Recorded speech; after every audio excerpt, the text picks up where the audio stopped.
you're looking at our number in the report, it's $111 billion of ad revenue this year for retail media. Importantly, we don't include service providers in that list. So we actually don't include at this moment Uber and DoorDash and any of the travel booking sites. Those are Oh, service providers Yeah. rather than goods providers. But you then realize if you do include folks like Uber and DoorDash, that number gets even bigger.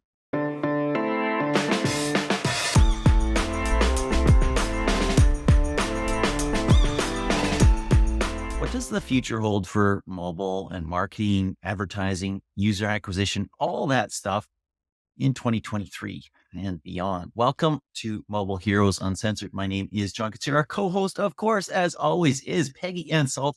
And guess what? We all want to know the future. Yeah, join the club. We do. We've had a crazy couple of years with ATT and iOS. We know Privacy Sandbox is coming. We'd like everything to just kind of settle down and get a little easier. But guess what?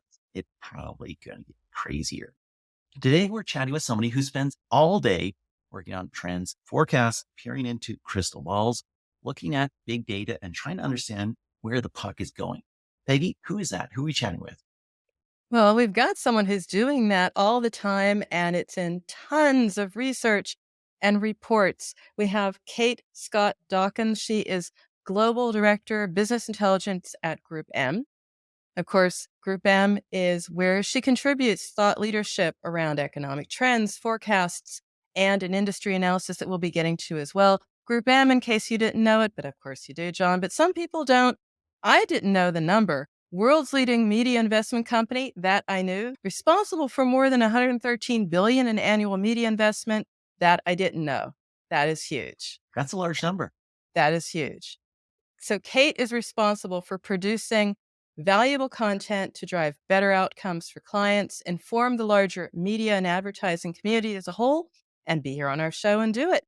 Now, she lives and works at the intersection of advertising, technology, AI, and creativity, and perhaps best known for the reports she has co-authored, including This Year, Next Year Global Advertising Forecast, The Next 10, which examines all the technologies and media behaviors shaping the future of marketing. Prior to her career in advertising, Kate was a member, you ready, of the United States Archery Team and a resident athlete in the US. So I can't resist it. You know her trends are going to hit a bullseye, John. I knew it was coming. I knew the pun had to be in there somewhere. I spent nights thinking of these, John. Welcome, Kate. Great to have you. Welcome, Kate. Thank you so much. Thank you. There's got to be some kind of joke in terms of always trying to get it right in terms of either the target or the forecast. But yeah, There you go. Exactly. They say airplanes, they get where they're going, but they're off course 90% of the time, right? Maybe the same is true about forecasts. Who knows? Kate, we were talking in the intro about how the future might just be getting crazier. And all the talk this week, the week that we're recording, is about Digital Markets Act in Europe and potential additional third-party app stores. We know Epic, the company behind Fortnite, wants to do this, and probably some others as well. Any interesting thoughts there? yeah. I think governments are going to be a bit caught, or there's a bit of a push and pull between wanting to open up competition, but also there have in the past relied to or wanted to rely on the ability to just work with two companies in terms of if there is, say, an app that presents a security Right. risk, it's a lot easier One to get place to kill it.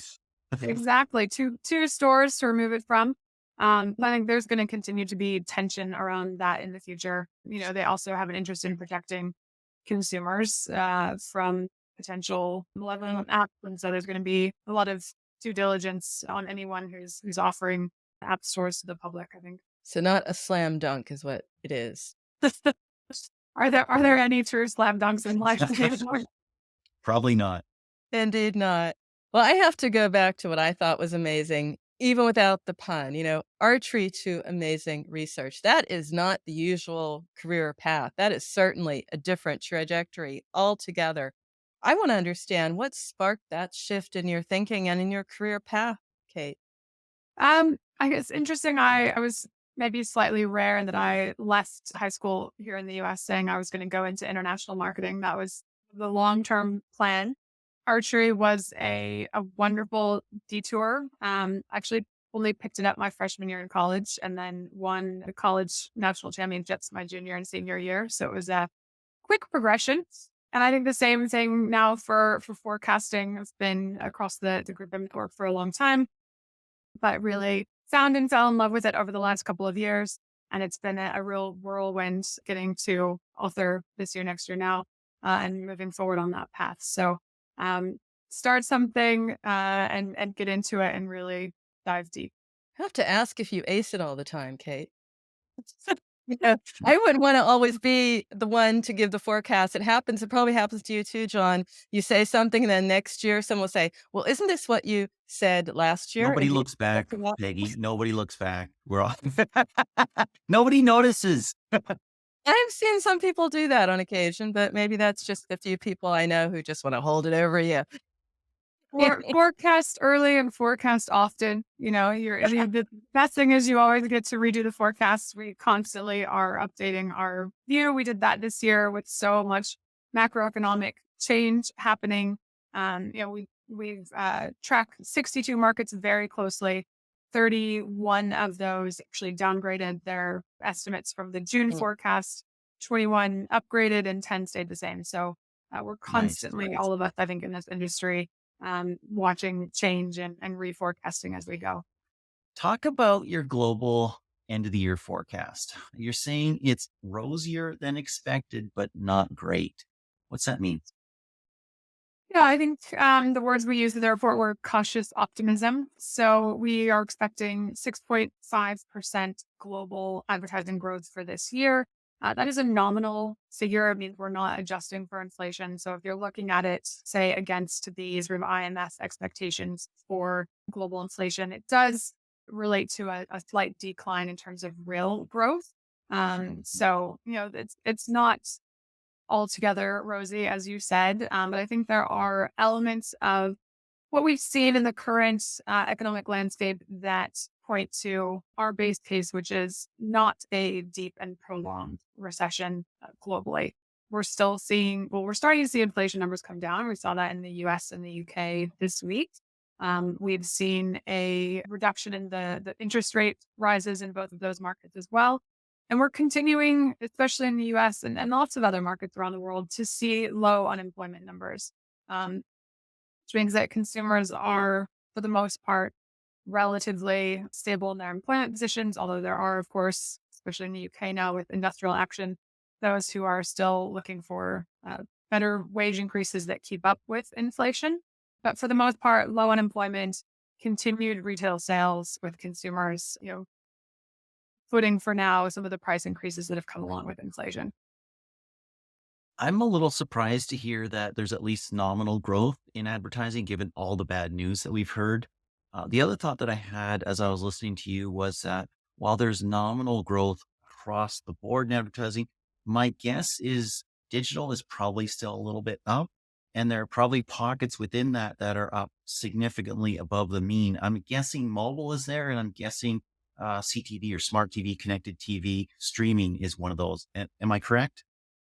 Yeah, absolutely. Digital continues to be an outperformer, I guess, at least versus something like linear TV globally. We're expecting 9.3% growth for digital globally, 11.5% if we exclude China from that analysis. Mm. China having a bit of a rough year. We're actually forecasting negative 0.6% for China this year, off the back of the lockdowns and zero COVID policy there this year, although we're expecting that market to return to growth next year. But looking at digital, there certainly has been a lot of news and headlines around, the end of an era for big tech or around the layoffs that are happening. It's important to note that even Meta, which reported as reported decline in revenue on a constant currency basis, that was still growth. Mm. Amazon's third quarter results were plus 30% on a constant currency basis, which is huge. Microsoft on a constant currency basis was plus 21%. So we are still seeing growth, especially among this digital sector. And you're right, within that group, we see CTV growing faster than the average, and also retail media as a big growing component, and one that we broke out in our forecast for the first time this year. Smart. It's all very positive, but there is some deceleration. Not the same as decline, right? But the whole idea is that the advertising industry, as you put it in the report, is in a reasonably healthy position, which is great, great news. But what about the great opportunities? What are they on the horizon? Where do you see the biggest opportunities in a market that is, yeah, healthy? Great.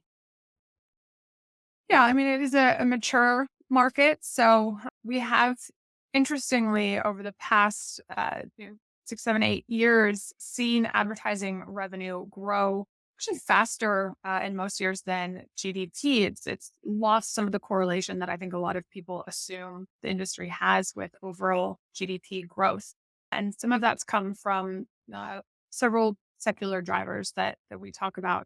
One of those is the prevalence of especially Chinese advertising spend overseas.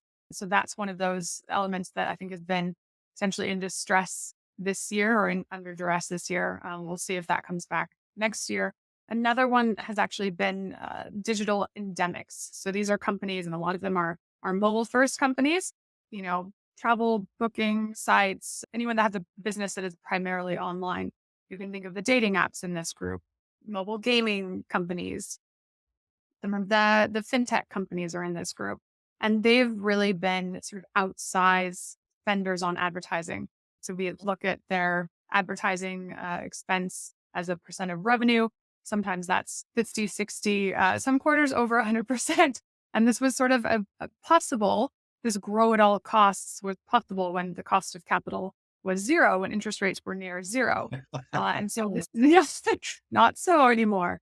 And this is one of those areas where we have seen that deceleration happen for some groups of these digital endemics actually decline amongst e-commerce companies in particular. Will finish kitting out their home offices and their home gyms. They sort of shifted back. There had been this shift during the pandemic to buying goods instead of services. We've now shifted back into where consumers are buying, spending more on services than they are on goods. And so that's seen a deceleration for some of these advertisers that were spending quite heavily across digital, and in some cases even on linear TV as their budgets grew enough. So that's one of those elements where we have seen deceleration. I think what we're looking for in terms of opportunity going forward is which of those sectors or companies come back into advertising more heavily, or whether really that group is maturing and we're going to see that slow down as a secular driver of advertising growth. Wow, I'm feeling so technical here, Peggy. It's great. Secular growth and nominal rates and currencies and everything. It really is great, Kate. This is awesome. This is a different perspective than we typically look at. And it's relevant, right? We're mostly focused on mobile advertising, mobile growth, mobile user acquisition. That's part of the overall economy. And it's dependent on the overall economy, where people are putting dollars. You mentioned retail media a couple sentences back, maybe a couple minutes back. Talk about retail media a little bit. It's a relatively new phenomenon. We can trace it back into the 70s, really, with like in supermarket type, ads or something like that in the buggy as you're walking down the aisle or so. But it's a relatively new phenomenon in the digital world, and it's growing so fast. There's so many different retail media networks. Maybe talk a little bit about what it is and where you see the growth there. Yeah, certainly have been hearing more and more from clients and interest in this sector recently, and it really has exploded in terms of the revenue growth we've been seeing. So, our definition of retail media, and you get plenty of folks who will draw a wider bucket around commerce media, but our definition of retail media is really looking at this kind of new category of ads sellers, the retailers themselves. So this includes the giants like Amazon, the Chinese companies like Alibaba and JD.com and Pinduoduo, and then your Walmarts and Targets and Carrefours and Tesco's and Sainsbury's. The list goes on. But think, supermarkets, think big box stores like Best Buy, all of those, and many of them are now spinning up their own retail media networks. Many of them partner with companies to help them build out that offering for manufacturers. And many of them are now also looking beyond sort of what you would think of as the traditional CPG client into what we would call non-endemic retail media buyers, maybe a travel company that wants to show an ad against a luggage purchase or something like that. And so we've seen, again, a lot of interest, a lot of spend growth there. Amazon certainly being the one of the most sophisticated in this in terms of being able to translate their gross merchandise value or volume, their GMV into advertising revenue. But we're seeing many others devote attention as really a higher margin revenue line than retail. Absolutely. I mean, we're seeing DoorDash, Uber, we're seeing lots of different places do it right. Sheesh, TripAdvisor, I think, was doing one. I mean, just about anybody who has assembled kind of an audience, kind of a customer base that are using their product or service for a period of time. And there's different things that can be complementary purchases around it or additional purchases. Super interesting stuff. I will clarify just really quickly. If you're looking at our number in the report, it's $111 billion of ad revenue this year for retail media. Importantly, we don't include service providers in that list. So we actually don't include at this moment Uber and DoorDash and any of the travel booking sites. Those are Oh, service providers Yeah. rather than goods providers. But you then realize if you do include folks like Uber and DoorDash, that number gets even bigger. that is Yeah. massive. I had no idea, Peggy. No, I didn't. I mean, I've been seeing a lot of this. I went to Mexico here in Europe. It's like the ad show, Yep. advertising show.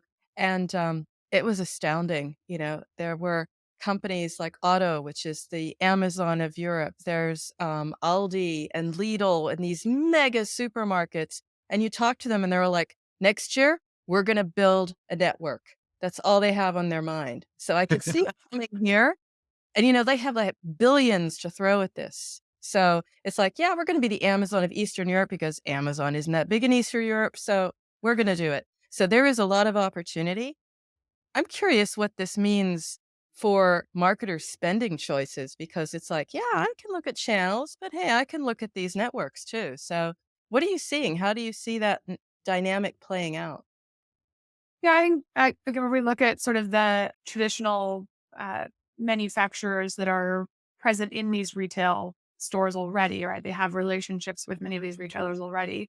There is growing conversation across what were traditionally maybe the trade teams or the wholesale teams that had arrangements for collaboration or advertising with these retailers. And then the media arms of these manufacturers who are now maybe being asked to spend on the retail media networks. And so what that happens, where those budgets shift to and from, I think is a constant conversation among those manufacturers and advertisers now. I think that opportunity for more of these non-endemic or non-manufacturers, that's still a growing opportunity, but I think quite small for now. So we'll see folks lean into that as well in the future. Oh, it must be challenging also to get all the data from all these. And I mean, that's on a just doing the stats, understanding the ecosystem thing, because either inside companies or like startups within an existing company. So it must be a little bit challenging, but you see so much spend that probably gives you a good overview. Want to turn the conversation to TikTok. It's one of the few major ad players, ad networks, if we can call it that way, platforms that has grown ad spend this year. What are you seeing there? Do you see that rate of growth continuing or decreasing? Yeah, I mean, I think important to point out we did see growth overall in digital. So, Google, Meta, Snap, Microsoft, Amazon, while things have decelerated, they certainly were still positive growth. Sure. It's true that TikTok may have done a bit better about that from a smaller base. So if we look at TikTok as separate from ByteDance, uh, you know, probably roughly doubling or a little bit better than doubling this year in terms of revenue. it continues to be of interest for brands. I think especially as we see what used to be really a cultural conversation that happened on linear TV where people tuned in for, can't miss shows or moments on TV. And as linear TV starts to erode from that position of cultural tentpole moments, I think some brands are looking elsewhere for where the cultural conversation is happening, especially as younger audiences move off of linear TV. I think that's driven some of those conversations and interest. Of course, there's realization of the security concerns that have been raised around TikTok. And so that remains part of the conversation as well with brands and advertisers. So it has escaped the worst of the economic ad slowdown, but you're also bullish about the Chinese ad market growing, coming back. How much growth do you see? How much of growth do you expect? Yeah, so our forecast right now calls for a slight decline this year and then a rebound to a positive 6.3% in China for 2023. And that, is a forecast. We have to see how things play out. Certainly been hearing over the last week or so about openings in that market and relaxing basically some of the zero COVID restrictions that have really been at play this year and led to some of the decline that we saw. We're also certainly hearing from colleagues around efforts from the government to boost economic growth next year. And so that's driving the perspective that we're going to see continued growth.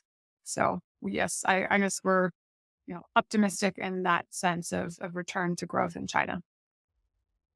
Like that we're ending in a bit of an optimistic note because you have one statement. I thought it was great. It was basically about how to make peace with yourself and with the numbers. It's like if marketers can recognize that exceptional ad spend growth in 2021 was an anomaly, then they can accept the numbers and view them as normalized growth rates and go with the flow. Um, Keeping that in mind, what should they be doing to see this as a glass half empty or glass half full? What inspiring words can you give us to say, yes, accept this. This is good and it's all going to go out well in the end? Yeah, I think one of the interesting things we do as data geeks and looking at the numbers, right, is trying to make sense of trends on a maybe a longer timeline. One of the tools that can be really useful for that is looking at growth over several years on what's called a compound annual growth rate basis, right? So you're looking at a trend over 3 years and then knocking that into what would it have equaled each year if it was even across those years. And we did that looking at 2019 to 2022, basically trying to strip out some of the volatility that has happened as a result of the COVID-19 pandemic. On that 3-year basis, the overall advertising growth was about 8.8%, exactly the same as it was for 2016 to 2019. So you're really looking at on a longer time scale, a Yeah. very regular march of growth over those Yep. last 6 years. This is exactly the analysis that Shopify provided. They had a chart that I really loved. I shared it with you, Peggy, where you've Yeah. got e-commerce going like this and then like that and then back up. And they showed it sort of smoothed over the years of the growth spread. And it's a general upward trend. So that makes a ton of sense. We Yeah. typically end with kind of two of the same questions. And this one, you're not a traditional in the mobile marketing space, but I'm going to ask you anyways. We'll see what you got. What is your least censored opinion about mobile and marketing? That's a good one. I have been watching with interest some of the regulatory moves and postures, appetites across the EU, the UK, and the US. There's certainly been a lot of interest in the idea of super apps, watching how that's evolved in China with WeChat and others. And so I guess my sort of contrarian view at the moment would be whether that model is going to be possible going forward in markets where there seems to be less of an appetite for centralizing Mhm. control of services in a given company. I like that. I really like that. Everybody wants to be the super app. Nobody wants anybody else to be the super app. I kind of wonder if sometime in the near future, Google Assistant Siri might be the super app, but who knows? Maybe that's just me.